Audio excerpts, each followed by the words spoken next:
Bienvenue dans cette nouvelle vidéo. Nous allons voir comment écrire une date à partir d'une année, d'un mois et d'un jour donné.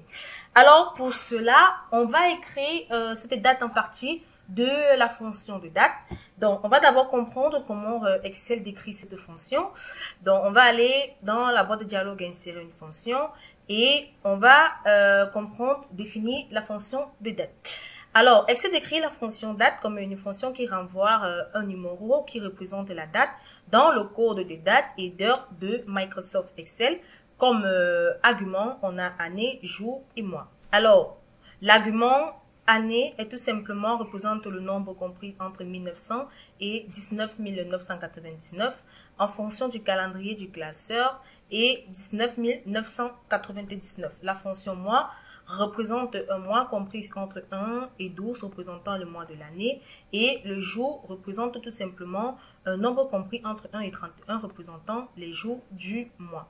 Donc, on va donc utiliser la fonction date, autant pour moi, pour trouver le mois à partir d'une année, d'un mois et d'un jour donné. Donc, pour cela, on va se placer au niveau de la fonction, de la cellule H6 et on va entrer la fonction de date. Donc, comme premier argument, il s'agit de l'année. On va sélectionner la cellule D6. Le second argument, il s'agit du mois. On va sélectionner la cellule P6. Et enfin, le jour, on va sélectionner la cellule F6. Donc, je peux fermer ma parenthèse. Et cela renvoie l'année. Voilà, qui est effectivement le 4 janvier 2003. Donc, je peux copier tout simplement cette formule dans les autres cellules.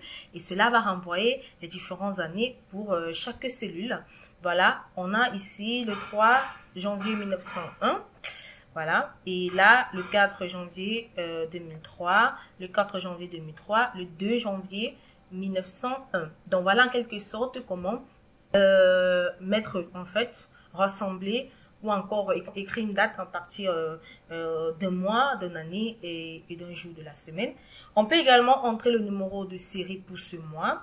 Donc pour cela, on va tout simplement entrer la fonction date val, comme on l'a vu dans la précédente vidéo, je vais plus la décrire.